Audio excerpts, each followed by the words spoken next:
स्वागत करते हैं हमारे यूट्यूब चैनल राज स्किल पोर्टल में। हम आपको जो नंबर सिस्टम का सवाल है, संख्या पद्धति है, उसी के विषय में हम आपको सवाल बता रहे थे ना, क्वेश्चन बता रहे थे।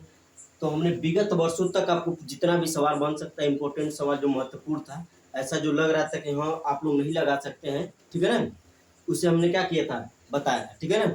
अब अभ्यास प्रश्नावली में जो क्वेश्चन ऐसा है जिसको हमको लग रहा है कि हाँ हमको बताना पड़ेगा, उस क्वेश्चन को हमको क्या कर रहे हैं, बता रहे हैं, ठीक है ना। तो आइए स्टार्ट करते हैं। क्वेश्चन नंबर फर्स्ट दिया है 6453 में 6 का स्थानीय मान तथा अंकित मान में अंतर क्या होगा। अंतर का मतलब होता है घटाना, ठीक है ना। अंतर का मतलब घटाना। अच्छा, स्थानीय मान दिया है, एक स्थानीय मान है और एक दिया है अंकित मान, ठीक है ना। अंकित मान आप देख रहे होंगे, इसको बोला जाता है, अंकित मान को क्या बोला जाता है, एक चीज और, जातीय मान, ठीक है ना। बात इतना समझ में आ रहा है ना। और यदि इसे इंग्लिश में किया जाए तो इसे बोलते हैं प्लेस वैल्यू और इसे बोलते हैं फेस वैल्यू। बात समझ में आ रहा है ना। अब प्लेस वैल्यू और फेस वैल्यू को विषय में हम बताए भी हैं, पुनः आज बता रहे हैं। जैसे 2, 5 और 7 दिया ना, और बोले कि 5 का स्थानीय मान बताइए, ठीक है ना। तो आप 5 को 5 लिखेंगे और ये ध्यान देंगे कि 5 जो है इकाई, दहाई, सैकड़ा स्थान में किस वाले स्थान पर है। तो आप देखेंगे यहाँ पर इकाई, दहाई अर्थात इस दहाई वाले स्थान पर है ना। जब दहाई वाले स्थान पर है तो 10 से गुणा कर देंगे, सैकड़ा वाले स्थान पर है तो 100 से, हजार वाले स्थान पर है तो 1000 से। बात समझ में रहा है ना। तो 10 25 50। और इसी को यदि शॉर्टकट में सीधा जानना चाह रहे हैं तो 5 को 5 लिखिए और 5 के इधर जितना अंक है उतना 0 लिख दीजिए, तो एक अंक है तो 0 लिख दीजिए। बात समझ में आ रहा है ना। दोनों सेम है ना, बस पढ़ने का तरीका अलग अलग है। अब अंकित मान के विषय में हम बताए थे, अंकित मान या जाति मान, इसको बोलते हैं फेस वैल्यू। जैसे इंग्लिश में सीधे देख रहे हैं, फेस वैल्यू का मतलब सेम से, ठीक है ना, एक जैसा। जैसे हम 2, 5 और 7 को लिए ना और बोले कि 5 का जातीय मान बताइए या अंकित मान बताइए, तो 5 को क्या लिख देंगे, 5 का 5। यदि 2 का पूछ लिए तो 2 का 2, यदि 7 का पूछ लिए तो 7 का 7। बात समझ में आ रहा है ना। इतना बताने के बाद अब आते हैं क्वेश्चन पे, ठीक है ना। क्वेश्चन है 6, 4, 5 और 3 में 6 का स्थानीय मान बताना है, ठीक है ना, स्थानीय मान, और 6 का जातीय मान या अंकित मान। बात समझ में आ रहा है ना। यही दूसरों बताना है ना। तो 6 का जब स्थानीय मान निकालेंगे तो 6 को 6 लिखेंगे और इसके इस साइड में देखेंगे कितना अंक है, 1 2 3, 3 अंक है तो 3 को 0 बढ़ा देंगे, 1 2 3। बात समझ में आ रहा है ना। अब 6 का जब अंकित मान निकालना रहेगा तो 6 को 6 लिख देंगे। बात समझ हो गया। अब आते हैं अंतर। अंतर बोला है ना, अंतर का मतलब होता है घटाना, तो अंतर करिए, अर्थात इस 6 को यदि थोड़ा इधर पर लिख दे तो सीधा घटा देंगे ना यहीं पर, एक हासिल यहाँ पर जाएगा, 10 में 6 गया 4, बाकी बचेगा 9, 9 और ये 5 बच जाएगा। ये आपका आंसर बनेगा नहीं बनेगा, अर्थात 599 और 4 इसी ऑप्शन में ना। हो गया, यहाँ तक कोई दिक्कत नहीं होगी। आगे बढ़े। अब क्वेश्चन दिया है 5 पर पावर 0 का मान क्या होगा, यही ना, 5 पर पावर 0 का मान क्या होगा, यही ना जी। जैसे 2 पर पावर 2 का मान क्या होगा, 2 पर पावर 3 का मान क्या होगा, 3 का मान क्या होगा। आप क्या करते थे, तो यदि 2 पर पावर 2 लिखा रहता है इसका मतलब 2 गुणे 2, यदि 2 पर पावर 3 लिखा रहे तो इसका मतलब 2 गुणे 2 गुणे 2, ये होता है जी। तो 2 पर पावर 2 का मतलब 2 गुणे 2 अर्थात 2 दूना 4, 2 पर पावर 3 का मतलब 2 गुणे 2 गुणे 2, 2 दूना 4, 4 दूना 8। बात समझ में आ रहा है ना। यदि 5 पर पावर 2 लिखा रहेगा तो 5 गुणे 5 अर्थात 5 25 25। बात समझ में आ रहा है ना। तो स्क्वायर ये हो गया, स्क्वायर और क्यूब वाला, ठीक है ना। लेकिन यहाँ पर दे दिया जाए 5 पर पावर 0, ठीक है ना। और अच्छा, कुछ लोग ये समझते होंगे कि इसको बोले क्या, यदि 2 पर पावर 2 दिया ना तो इसको बोले क्या। तो देखिए, कुछ लोग स्क्वायर बोलते हैं, यदि 2 लिखा रहेगा तो इसके क्या बोलेंगे, स्क्वायर। बात समझ में आया। या 2 के घाते 2 के घात 2 बोलेंगे, या 2 पर पावर 2 बोलेंगे। बात समझ में आ रहा है ना। जैसे 5 पर पावर 2, 2 पर पावर 3। बात समझ में आ रहा है ना। या 2 के घाते 2 या 5 के घाते 2, 2 के घाते 3। बात समझ में आ रहा है ना। यदि 2 के घाते 3 लिखा रहे तो इसे बोलते हैं 2 क्यूब। बात समझ में आ रहा है ना। क्यूब, क्यूब का मतलब होता है घाते 3। बात समझ में आ गया। यहाँ तक की दिक्कत। या 2 का घन, ये जो 3 होता है ना, एक घन का एक घन है, ठीक है ना। 2 है तो ये वर्ग है, 3 है तो घन है, ठीक है ना। यहाँ तो कोई दिक्कत नहीं होगा। अब इसमें इस पर आइए, इस क्वेश्चन पर 5 पर पावर 0 दिया है। अब 5 पर पावर 0 का मान पूछ लिया, कितना हो गया, यही है ना। देखिए ए पर पावर 0 का मतलब होता है 1। 1 पर पावर 0 का मतलब 1, अर्थात एक जगह पर कोई भी अंक लिख दे तो उसका मान कितना आएगा, 1। जिसे 25 लिख दे या 15 लिख दे और पावर 0 लिख दे तो इसका मान क्या होगा, 1। 25 पर पावर 0 लिख दे तो इसका मान क्या होगा, 1। 50 पर पावर 0 लिख दे तो इसका मान क्या होगा, 1। यहाँ 5 पर पावर 0 का मान पूछा तो इसका मान क्या हो जाएगा, 1। अर्थात ऑप्शन नंबर बी आपका क्या बन जाएगा, आंसर बनेगा कि नहीं बनेगा। आगे बढ़े। अब क्वेश्चन दिया, प्रथम 2 अभाज्य संख्याओं का योग बताएं, ठीक है ना। प्रथम 2 अभाज्य संख्या है, अर्थात स्टार्ट की जो 2 अभाज्य संख्या है, 2 अभाज्य संख्या, उसी को क्या कर देना, बता देना है ना, और उसको क्या कर देना है, जोड़ देना है। पहले यह जान लीजिए अभाज्य होता क्या है, ठीक है, कई बार बता चुके हैं। तो अभाज्य का मतलब जिसके सिर्फ कितने गुणनखंड हो, 2, और वो भी कौन कौन, एक से कटे और खुद से कटे, तो क्या होता है, अभाज्य संख्या होता है ना जी। अब स्टार्ट करिए, एक बताइए किससे किससे कटेगा, एक से कटेगा और किसी से कटेगा, तो भाज्य होगा कि अभाज्य होगा, 9 भाज्य होगा, 9 ही अभाज्य होगा। बात समझ में आ रहा है ना, बात समझ में आ रहा है ना। एक को हटा दिए, एक के बाद क्या आएगा, 2 किससे किससे कटेगा, एक और, तो अभाज्य होगा कि नहीं हुआ। 2 के बाद एक और 3, ये ना 2 है जी, तो ये भी अभाज्य हुआ कि नहीं हुआ, हुआ ना। अब बोला इन दोनों का योग बताइए। योग का मतलब जोड़गण है, अर्थात 2 + 3 = 3 2, ऑप्शन नंबर बी। आगे बढ़े। क्वेश्चन दिया है, वह अभाज्य संख्या बताइए। अभाज्य को ऋण भी संख्या बोला है, ठीक है ना। कहीं कहीं ये बोल दिए कि प्रथम 2 ऋण संख्या बताइए, तो ऋण संख्या का मतलब क्या हो जाएगा, अभाज्य संख्या, ठीक है ना। अभाज्य संख्या बताइए जो सम रहे और क्या रहे, अभाज्य रहे, सम के साथ साथ क्या रहे, अभाज्य रहे, ठीक है ना। अच्छा, अब आप जब देखेंगे, स्टार्ट करेंगे 1 से लेकर 2 3 5 7 11 13 17 19, डाट डाट ऐसे जाएंगे जहां तक जाना रहेगा, ठीक है ना। बात समझ में आ रहा है ना। ये सभी अभाज्य संख्या है नहीं है, जो एक से कटे और खुद से कटे उसे अभाज्य संख्या कहते हैं ना। अब ये बोला कि अभाज्य संख्या रहे और क्या रहे, सम रहे ना। सम का मतलब किससे कटना चाहिए, 2 से कटना चाहिए, यही ना। एक तो अभाज्य संख्या अभाज्य संख्या है ही नहीं, ये 2 अभाज्य संख्या है ना। 2 बताओ, 2 से कटेगा नहीं कटेगा, कटेगा ना। 2 जब 2 से कट रहा है और 2 क्या है, सम संख्या है कि नहीं है, 2 एक सम संख्या भी है। इतना बात समझ में रहा है ना। और बाकी जब इधर देखते जाएंगे, 2 को छोड़कर बाकी जितना भी अभाज्य संख्या लिखेंगे, ठीक है ना, 2 को छोड़कर बाकी जितना भी अभाज्य संख्या लिख लेंगे तो कैसा आएगा, विषम संख्या आएगा, न कि सम संख्या आएगा। अब देखिए 3 5 7 11 13 17 19 23 23 29 31 37 जितना भी है क्या अभाज्य संख्या है। अभाज्य संख्या कैसा है, विषम संख्या है। सिर्फ 2 ही एक ऐसा संख्या है जो सम भी है और क्या है, अभाज्य संख्या है। सम के साथ साथ क्या है, अभाज्य। बात समझ में आ रहा है ना। सम के साथ साथ क्या है, अभाज्य, अर्थात ऑप्शन नंबर ए आपका क्या होगा, सही होगा। बात समझ में आ रहा है ना। सिर्फ 2 ही एक ऐसी संख्या है जो सम के साथ अभाज्य है, बाकी सब क्या है, विषम है, ठीक है ना। आगे बढ़े। क्वेश्चन दिया है, 2 लगातार विषम संख्याओं का अंतर बताइए, यही ना। विषम संख्या का मतलब बताए हैं हम कि जो संख्या 2 से नहीं कटे, 2 से नहीं कटे उसे क्या बोलते हैं, विषम संख्या बोलते हैं ना। और 2 लगातार का मतलब यह हुआ कि एकदम जैसे शुरू से कोई भी 2 लगातार संख्या नहीं, जैसे 3 है और 5 है, ये विषम है कि नहीं, ये 2 से कट रहा है, नहीं कट रहा है। या 7 है और 9 है, कट रहा है, नहीं कट रहा है।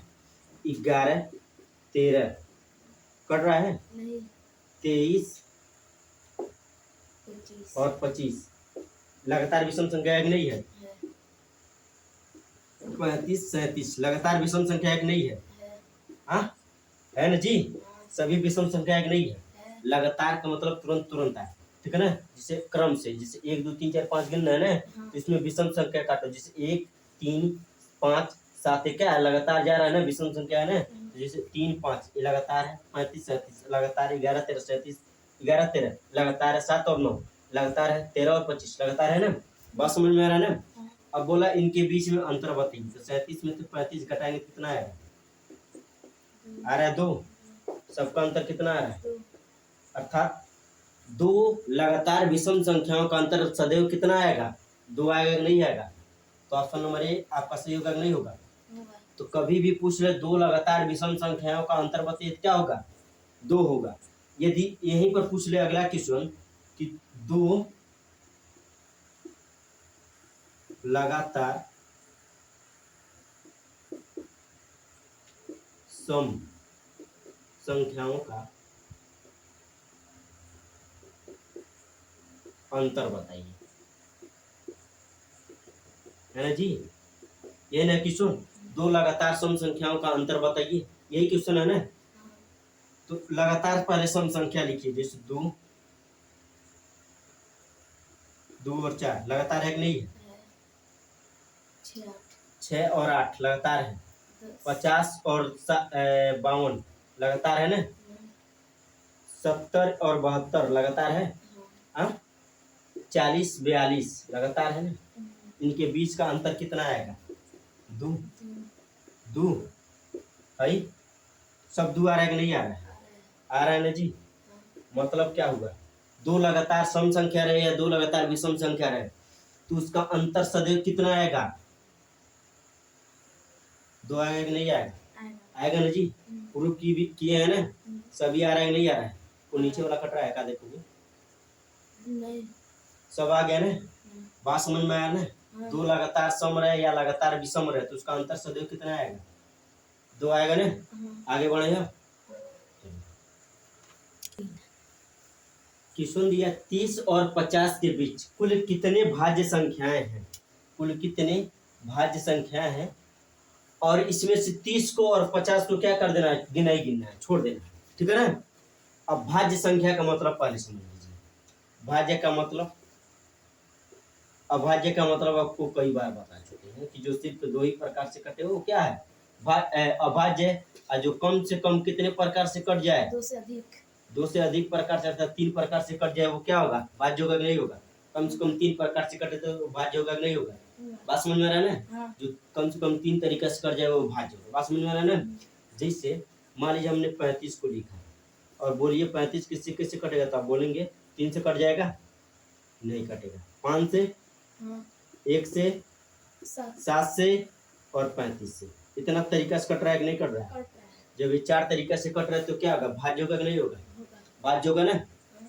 अच्छा, अब बोला 30 और 50 को छोड़ दीजिए और कुल अभाज्य संख्या बता दीजिए। 30 और 50 के बीच में ही बताना है ना।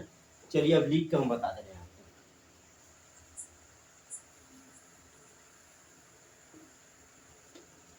30 और 50 के बीच में बताना है, और 30 और 50 को क्या कर देना है, छोड़ देना है, यही करना है। तो 30 को छोड़ दीजिए, 30 से सीधे किस पर आएगी, 31 पर। तो 31 किससे किससे कटेगा, तब बोलेंगे 1 से और 31 से, अर्थात 31 से अभाज्य संख्या एक नहीं है, तब बोलेंगे अभाज्य संख्या है ना जी। बताए भी 32 33 34 35 36 और 37 जो है ये भी क्या है, अभाज्य संख्या है। 37 के बाद 38, 38 के बाद 39 40 41 अभाज्य संख्या है। 41 के बाद 42, 42 के बाद 43 अभाज्य संख्या है। 43 के बाद 44 45 46, 46 के बाद 47 एक अभाज्य संख्या है। 47 के बाद 48 और 48 के बाद 49 और 50 को क्या कर देना है, छोड़ देना है ना जी।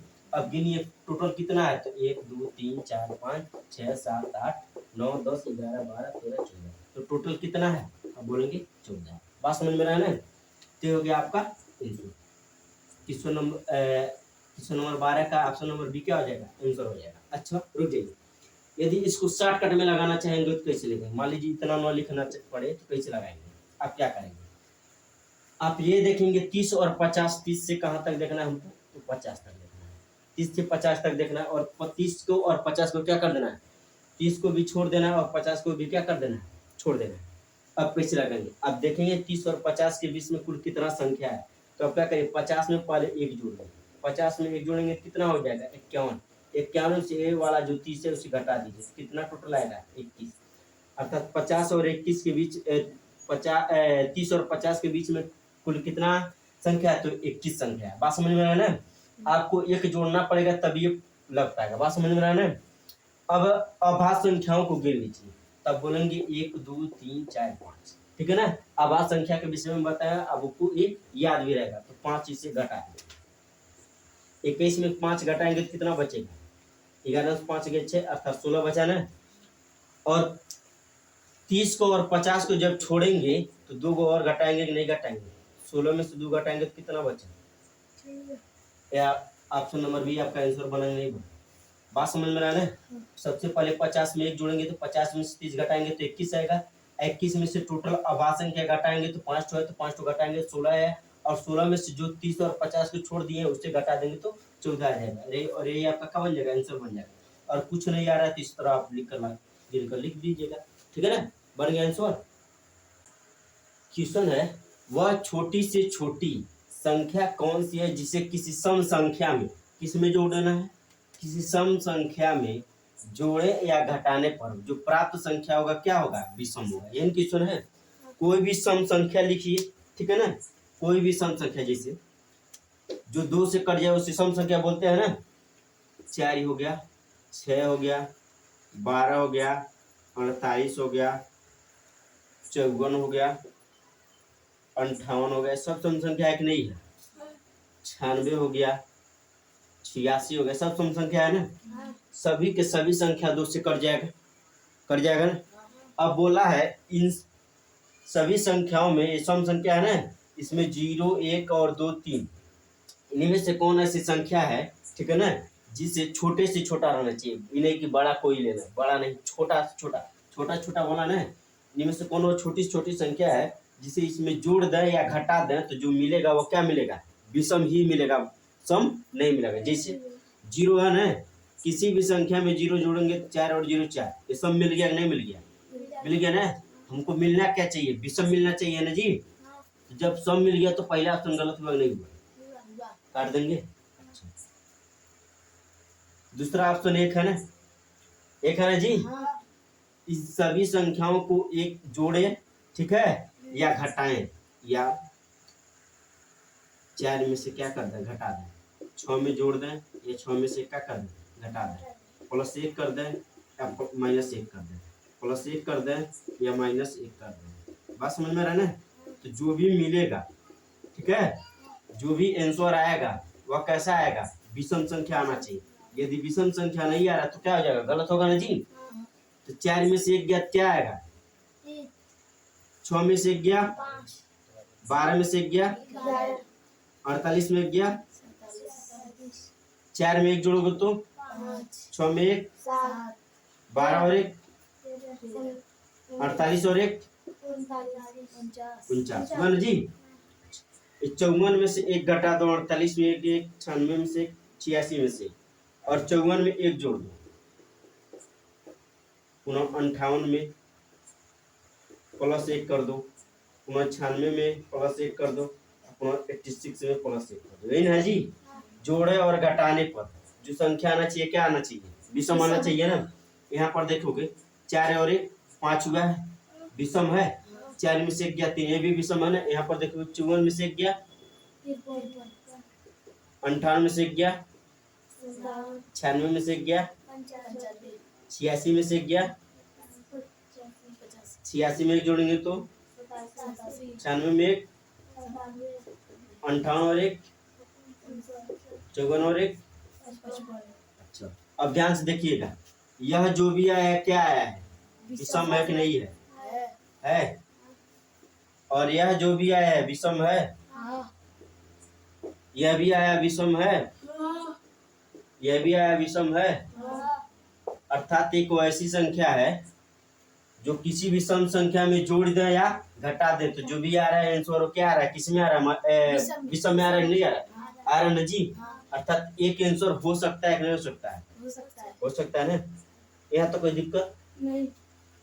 चलो अब एक को हटाकर 2 लिखते हैं, क्या लिख देते हैं जी, 2। वो भी तो है ऑप्शन में ना, चेक करना जरूरी है कि नहीं है। 4 में 2 जोड़ोगे कितना हो जाएगा, 4 और 2, ये 6 कैसी संख्या है, सम है कि नहीं है। जब यह सम है तो गलत है कि नहीं है, काट देंगे।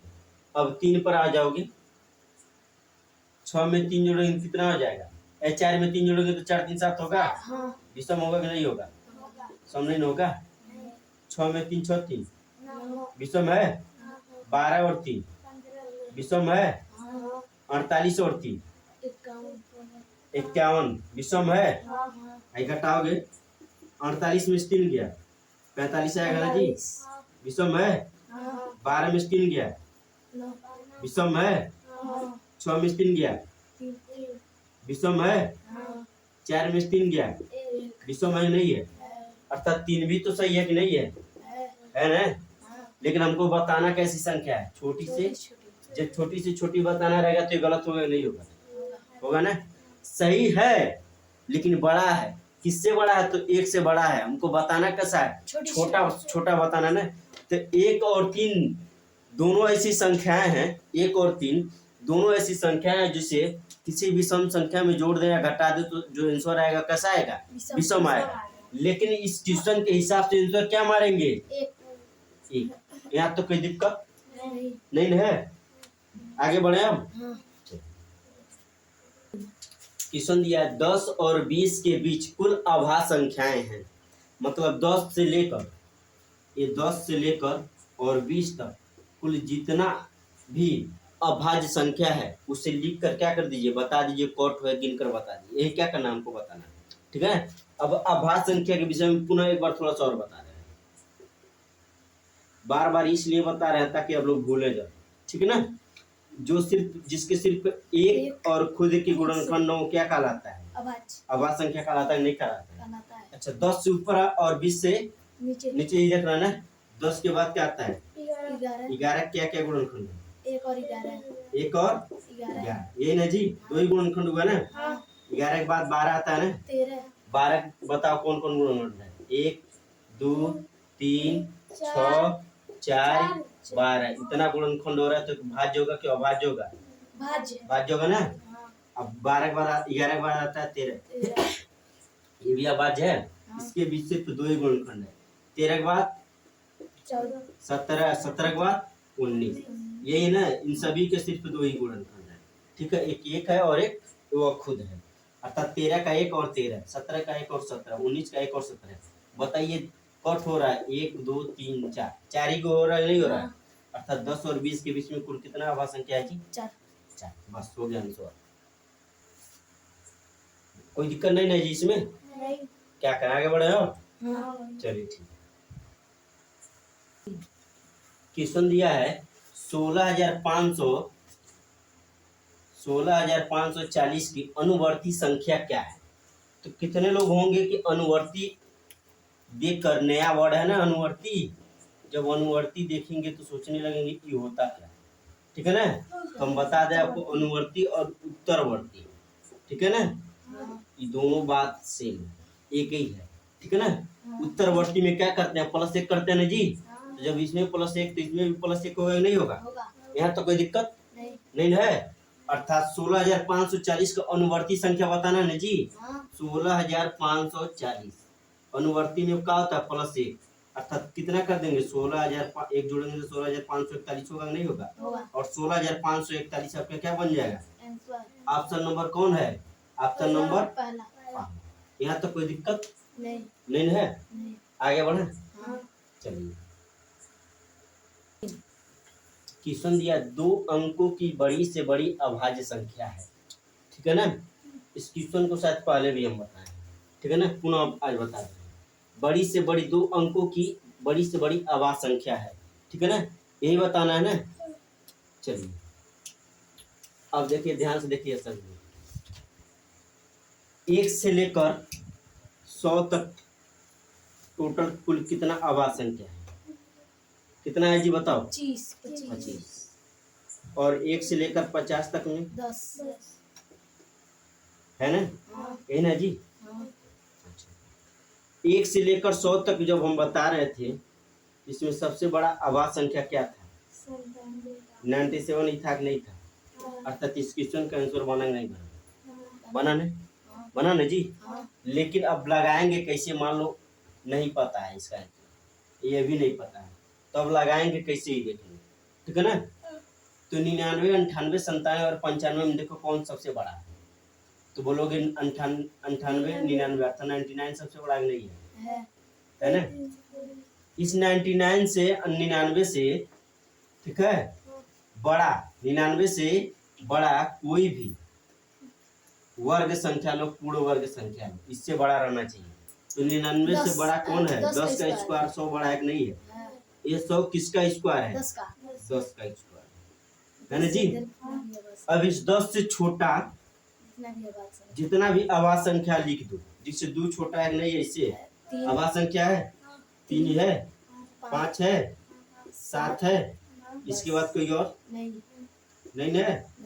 अब जो भी आया है इससे, इस सभी ऑप्शन से जो आया है ना 4 अंक, इससे इस चारों ऑप्शन को काटो और जो जो कट रहा है उसे छोड़ो। सबसे पहले देखो 2 है ना, 2 का मतलब क्या होगा? विभाजता का नियम बताया था कि जिसके लास्ट में 0, 2, 4, 6, 8 रहे वो संख्या क्या होगा? 2 से कट जाएगा। इसको रूल क्या होता है? 0, 2, 4, 6 और 8 है तो संख्या क्या होगा? इसमें है लास्ट में नहीं इसमें है यानी गलत है नहीं? है जब भी इससे कट जाए तो संख्या क्या है? भाज्य है, ठीक है, और न कटे तो अभाज्य है, ठीक है। यह नहीं कटा, यह तो कट गया ना, यह भी नहीं कटेगा, यह भी नहीं कटेगा। चलो 2 के बाद क्या आएगा? 3 ही आएगा ना, और 3 का बोलो जी। तो अब 6 बात है, देखिए वहाँ 0, अच्छा बोलो 6 में क्या बोल रहे हैं? हमको लगा कि 0, 2, 4, 6 जिसके लास्ट में रहेगा वो संख्या 2 से कटेगा, यही बताया है। बोलो और कुछ। अब आ जाओ 3 के विभाजता नियम क्या होता है? अंकों का जो योग होता है ना, जोड़ोगे 9, 9, 18 और 18 जो है वह 3 से कटेगा नहीं? कटेगा। 3 से 18 अर्थात ये संख्या 3 से कट जाएगा, छोड़ो। अब बचा 3 के बाद क्या है? 3 से ये नहीं कटेगा, 9, 7, 16 हो रहा है नहीं कटेगा, 9, 5, 14 हो रहा है 3 से नहीं कटेगा। 3 के बाद किस पर आओ? 5 और 5 की व्यवस्था नियम का लास्ट में 0 रहे या 5 रहे तो संख्या क्या होगा? 5 से कट जाएगा। इसमें है कि नहीं? लास्ट में 5, ये भी कट गया, यही बचा कि नहीं बचा? 7 से काट के देखोगे 97 कट रहा है, नहीं कटेगा। 7 एक कम 7, 9 में 7 गया 2, 27, 7 चौक को 28 होता है, 7 त्रिकी 21 होता है, 7 में से गया 6 से बचा नहीं बचा, कट रहा है, तो यही होगा कि आंसर कि नहीं होगा? होगा ना? यहाँ तक कोई दिक्कत नहीं। एक बार और देखो, हम बोले इसमें से सबसे ज्यादा यह पहले सबसे पहले यह ढूंढो कि कौन बड़ा है, तो बड़ा 99 है। अब इससे बड़ा पूर्ण वर्ग संख्या कोई ले लो, ले लिए 100, नजदीक में रहना चाहिए वो, ठीक है। अब वो किसका स्क्वायर है? तो 10 का। अब 10 से छोटा जितना भी अवाज संख्या उसे लिख दो, लिख दिए। अब उससे एक एक करके सभी को डिवाइड कर दो, जिससे जो संख्या नहीं कट रहा है किसी से भी, जिससे 97 न 2 से कट रहा, न 3 से, न 5 से, न 7 से, तो क्या हो जाएगा? आंसर बनेगा नहीं बनेगा? चलिए आगे बढ़ रहे हैं। क्वेश्चन दिया है 43,062 या 43,062 का 10 की घातों में विस्तारित करने पर इसमें से कौन सा ऑप्शन क्या होगा? सही होगा। 10 की घातों में विस्तारित करने का मतलब पहले समझ लीजिए। चलिए जैसे मान लीजिए हम लिखे 50 है ना, 50 है ना जी। 50 को एक दूसरे रूप में लिखना चाहे तो 5 गुणे 10 लिख सकते हैं, लिख सकते हैं नहीं लिख सकते हैं? लिख सकते हैं। तभी तो 10 × 50 है, 50 हुआ नहीं हुआ? हुआ ना जी। इसी 50 को यदि 500 बना दें तो इसे 5 गुणे 100 लिख सकते हैं, लिख सकते हैं ना जी। हाँ। तभी तो 5 एक कम 5 और 2 0 बना 500 हुआ नहीं हुआ? सेम बात है नहीं है? है ना जी। 5000 है तो इसको 5 × 1000 लिख सकते हैं ना जी। हाँ 5 × 1 = 5, 8 3 को 0 बढ़ा 5000 हुआ कि नहीं हुआ? हुआ ना? कोई दिक्कत यहाँ तक नहीं है? नहीं 50,000 यदि लिख दें तो 5 × 10,000 कर देंगे, तभी बात तो ये नहीं है। सही है ना जी? यहाँ तक कोई दिक्कत? नहीं यहाँ पर देखिए ध्यान से, इसके घाते 1 करने का मतलब क्या हुआ? 10 के घाते 1 का मतलब क्या हुआ? सिर्फ 10 होगा कि नहीं होगा? यदि 10 पर पावर 2 रहता है तो क्या करते हो? 10 × 10 करते हो ना? हाँ करते हो ना जी? जैसे 2 पर पावर 2 रहता है तो क्या करते हो? 2 × 2 करते हो। हाँ यहाँ तो कोई दिक्कत नहीं है। अच्छा ही देखोगे, 2 पर पावर 2 रह रहा है, ठीक है, तो 2 × 2 कर रहे हो, यही ना? हाँ यदि 2 पर घाते 2 है तो 2 × 2 कर दे रहे हो ना? हाँ यही 10 पर घाते 2 है तो क्या करोगे? 10 × 10 करोगे ना? 10 × 10 का मतलब क्या हुआ? 100 हुआ कि नहीं हुआ? हुआ ना? अर्थात 100 को 10 पर घाते 2 लिख सकते हो, लिख सकते हो ना? तो यहाँ भी तो 5 × 10 पर घाते 2 लिख दें, लिख सकते हैं ना? यहाँ तक कोई दिक्कत नहीं है। 100 जैसे 10 पर घाते 2 का मतलब हुआ 10 × 10, यही ना? तो 10 दाम 100 हुआ ना? हुआ ना जी? इसी को उल्टा करके 10 पर घाते 2 नहीं लिख सकते हैं? लिख देंगे ना? लिखेंगे नहीं लिखेंगे? लिखे है ना? यहाँ तक कोई दिक्कत नहीं है।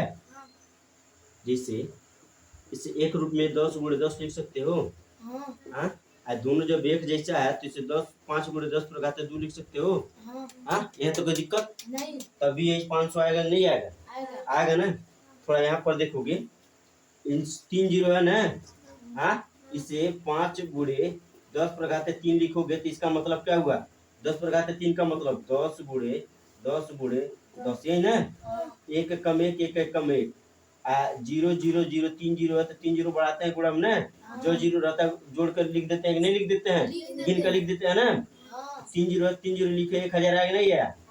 आया ना? 1000 को 10 के घाते 3 लिख सकते हैं नहीं लिख सकते हैं? लिख सकते हैं ना? यहाँ तक कोई दिक्कत कट रहा है का? नहीं कट रहा है। चलो आगे बढ़े हम। तो यहाँ तक कोई दिक्कत नहीं है। है देखोगे 5 को 5 लिखे गुणे करिए, है 10 पर पावर कितना लिख सकते हैं बताओ?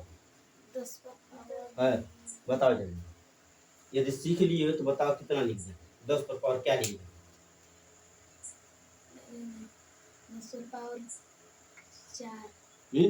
10 पर पावर 4। कौन कौन है राजी? तुम नगीना, दिमाग है तुम्हारा? मनु हैंग कर दिया दिमाग तुम्हारा?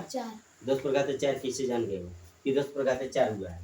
बताओ कैसे जाने हो कि 10 पर घाते 4 लिखना है? यहाँ पर 4 कैसे लिखना है जाने हो? कैसे हो बताएं कुछ हम? बताओ कैसे?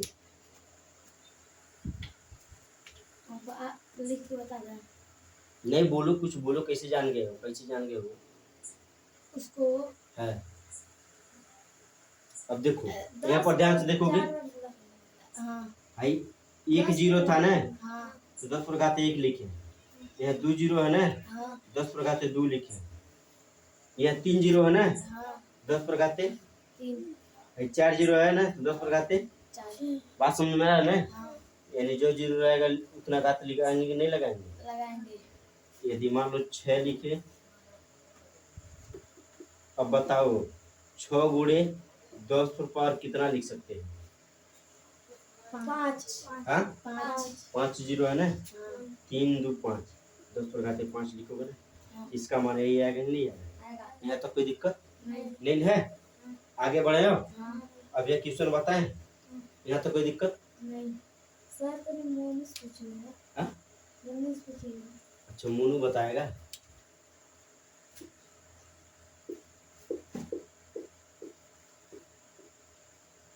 इसे बताओ 8 × 10 पर पावर कितना लिखे?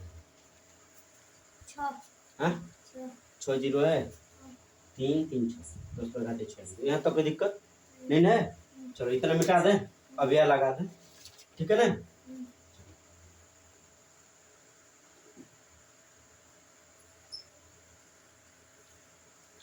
अब आओ इस क्वेश्चन पे।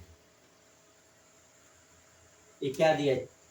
43,062, यही है ना? ए ना जी। हाँ। एक चीज और सीखो, जैसे 505 लिखे हैं ना, लिखे है ना, इसे 500 प्लस 5 कर सकते हैं। हाँ, तभी तो 505 होगा ना।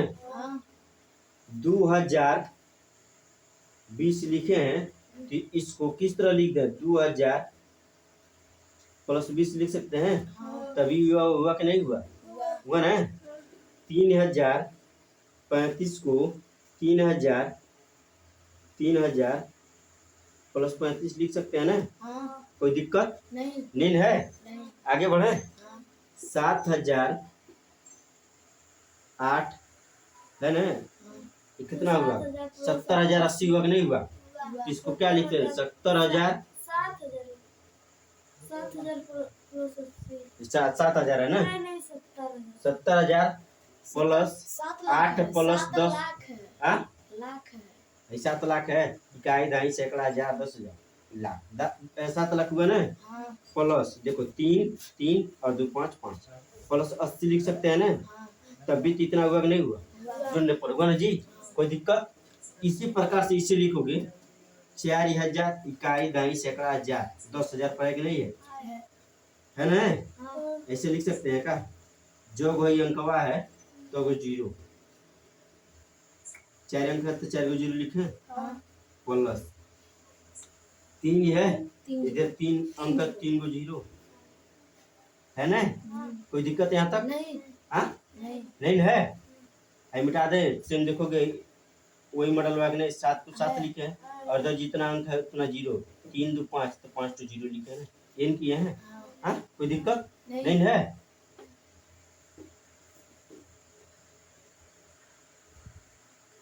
चलो 3,000 लिख दिए। प्लस है 0 को 0 ही लिखोगे। इधर कौन कितना भी 0 बड़ा कौन वैल्यू नहीं ना। प्लस है 62 है ना, तो 6 लिख देंगे और इधर एक अंक है तो एगो 0 और लास्ट में सिर्फ 2 बच्चा। इधर कोई अंक सही है कि नहीं है? पूरा जोड़ोगे तो यही मिलेगा नहीं मिलेगा ना। कोई दिक्कत यहाँ तक नहीं है। अब इसे क्या कर सकते हैं? कितना घात लिख दो जी? 4 गुणे 30 पर घात लिख दो, 10 पर घात कितना लिख दे? 4। और इसे मोनू बताओ क्या लिखे? 3। उसके बाद 3 तुम बताओ ना गिने। 3 गुणे 10 पर घाटे 3 प्लस 0 कोई वैल्यू नहीं रहेगी। हाँ 0 को वैल्यू नहीं। आगे बढ़ो। इसको क्या लिख दें? 6 गुणे 10। आई तो दूर हवा करेगा। ये अब ऑप्शन में मिलाओगे कौन सा ऑप्शन सही है? बी। हाँ बी भाई 10 पर घाते 4 आना चाहिए ना। है 3 ये खलास है, 5 है यो खलास है, 6 यो खलास। बचा क्या? ये बचा नहीं बचा? सही है कि नहीं है? देखो सेम लिखे हैं कि नहीं लिखे? लिखे है ना। हाँ कोई दिक्कत नहीं है। आगे बढ़े। समझ में आया है ना? चलो ठीक है। ये प्रयास कीजिए का लास्ट क्वेश्चन है 15, अर्थात चैप्टर नंबर 1 जो संख्या पद्धति है आपका वो क्या हुआ? समाप्त हुआ है। ठीक है ना। अब अगला चैप्टर हम चैप्टर नंबर 2 पढ़ाएंगे। ठीक है ना। इस चैप्टर नंबर 1 में जैसे हम कुछ क्वेश्चन छोड़ बताए हैं ना, जो इम्पोर्टेंट क्वेश्चन था वही हम बताएं। ठीक है ना। यदि आप सवाल लगा रहे हैं इस बुक से, ठीक है ना, इस बुक को जब आप लगा रहे हैं, ठीक है ना, एक प्रकाशन देख लीजिए, लगा रहे हैं और यदि आपको क्वेश्चन फंस रहा है, ठीक है ना, तो आप कमेंट कीजिए। ठीक है। तो हो कमेंट जब आप करेंगे तो कमेंट हमारे पास आएगा ही, तो हम आपका कमेंट देखकर उस पर जरूर हम वीडियो बना देंगे ताकि आपको उससे क्या मदद मिल सके। बात समझ में आया ना। कोई भी दिक्कत रहे आप एक बार जरूर कमेंट में बताइए, हम उसको जरूर सॉल्व करने का कोशिश करेंगे। धन्यवाद।